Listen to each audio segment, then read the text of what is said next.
video, I just wanted to go over this GPA calculator that I am including in Module 4 as a file to be downloaded just as a tool to help you plan and strategize during the semester and track your academic progress.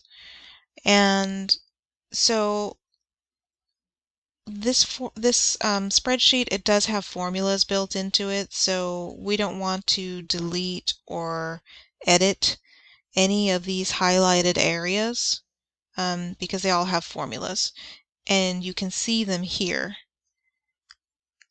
in this field up at the top. So I'm just going to hit escape because I don't want to alter the formula in any way. You also don't want to edit this GPA table. It is here for reference, but it's also being referenced by the formulas that are on the spreadsheet. So there are two sheets on this book. An Excel file is called a book, and so this first sheet is the GPA calculator, so you can project GPA for the semester. You can also track the history semester by semester. And you might be thinking, well, my transcript has all this information, so why would I want to use this? Let's say, and I'll just start putting classes in here. I'll put a sociology class in here, and I'll enter a grade of C. And it's a 3-unit class. And I'm going to put Math 137. I'm going to put D, and that's a 5-unit class. And I'll put kinesiology 552. I'll put an A, that's a 1-unit class. And then I'll put, well, I'll leave it at that. And so you can see the formulas have been working, been doing all the work for us. It's calculating our grade points for every class, totaling them up here at the top. And then it's dividing the total number of points, which is right here. It's being divided by the total credit hours, which for us, that's units. And it's giving us the cumulative grade point average, which here is 1.667. So even though we got 2 passing grades, and even one of them was even an A, the D was in a 5-unit class, and that weighs more heavily on the cumulative GPA. And so now we have a cumulative GPA that's below good academic standing, which is a 2.0. Easiest way to fix this is to repeat that math class and get a passing grade. And so when it changes to a C, then we see we're now at a 2.222. So that's a big difference. Maybe you just want to plan ahead and go, you know what, I'm at a 2.22.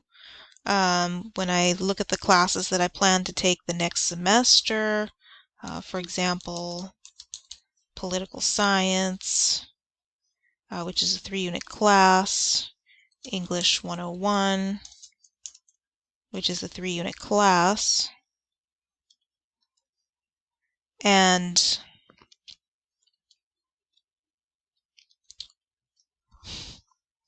what grade do we need to get?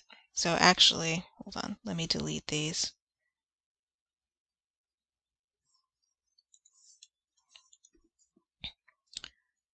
Okay, so we're at a 222. What is it going to be if we get a C in poli-sci? 2.17. And so you might be thinking, wait a minute, it went down and that's a C. But it's the cumulative GPA. What is it going to be if we get a B? 2.4. So C's keep you kind of level. It dropped a little bit, but not much. B's will increase your grade point average. A's will increase your grade point average. D's and F's will bring them down significantly. So we can see what happens when we type in D here. Now it's a 1.9. So we went from a 2.2 to a 1.9. Let's make it a C again. Now we're at a 2.17. Before, we were at a 2.22. What if you want to get into a UC? You're not going to get into a UC with a cumulative transfer GPA of 2.22. So we know we want to aim for higher. So what's going to happen if it's an A? Now we're at a 667.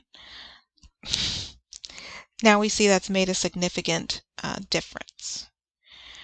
So this is just a tool I wanted to give you so that you can use it to track your progress and see what grades you want to aim for in order to get the GPA that you want or the GPA that you need, or if you're on some form of academic probation, what you need to do to get yourself back into good academic standing.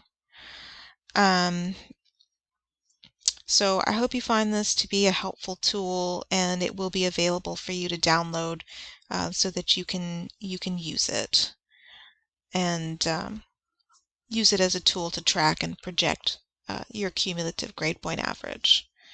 So again, I hope this was helpful, and of course just be careful not to edit any of these fields or the table.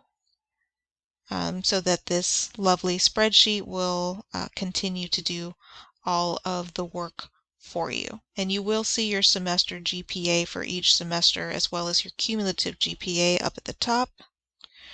And then on the first sheet, if you just want to project for one semester, you can do that on this sheet and it will give you the projected GPA. But of course, for course history, if you want to project over multiple semesters, you'll use the second sheet. So, all right. Thank you so much for watching, and I'll see you on the next video. Bye.